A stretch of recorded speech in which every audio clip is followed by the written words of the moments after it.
ताज्या बातम्यांसाठी महानकरेला सबस्क्राइब करा आणि बेल आयकॉनला क्लिक करा।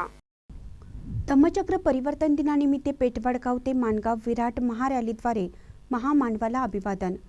धम्मचक्र परिवर्तन दिनानिमित्त समस्त बौद्ध समाजाच्या वतीनं 9व्या परिवर्तन महारॅलीचं आयोजन सालाबादप्रमाणे याही वर्षी गुरुवारी 2 ऑक्टोबर रोजी समविचारी परिवर्तनवादी चळवळीतील कार्यकर्ते, हातकणंगले तालुका परिसर, कोल्हापूर जिल्हा परिसरातील कार्यकर्त्यांच्या वतीनं पेठवडगाव ते माणगाव महारॅलीचं आयोजन करण्यात आले होते।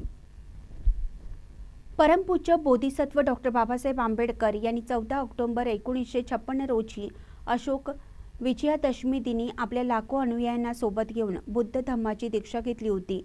या ऐतिहासिक घटनेचे स्मरण करून बोधिसत्व डॉक्टर बाबासाहेब आंबेडकर यांना सामूहिक अभिवादन करण्यासाठी धम्मचक्र परिवर्तन दिनानिमित्त या महारॅलीचे आयोजन करण्यात आले होते। यामध्ये चित्ररथ, रथ, संविधान प्रतिकृती, दुचाकी, चारचाकी गाड्यांसह हजारो बौद्ध बांधव समाज म्हणून सर्व गट तट संघटना विसरून एकत्र आले होते। यावर्षी करवीर, पन्हाळा, शिरोळ तालुका तसेच कोल्हापूर शहर परिसर व हुपरी परिसरातील आंबेडकरी समाजाने या रॅलीमध्ये सक्रिय सहभाग उत्स्फूर्तपणे घेतला होता।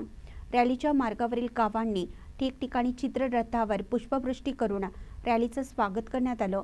शिरोली येथील सांगली फाटा येथे रॅली आली असता आमदार डॉक्टर अशोकराव माने यांनी महामानवास अभिवादन केले।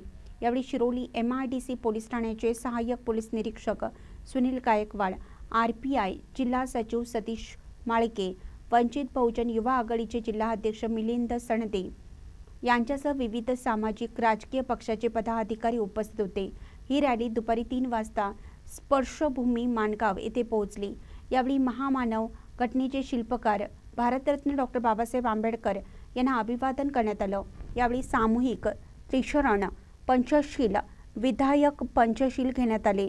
तसेच सर्व अनुयायांना भोजनाची व्यवस्था करण्यात आली होती। महानकरी न्यूजसाठी विद्याधर कांबळे, पुलाची, शिरोली।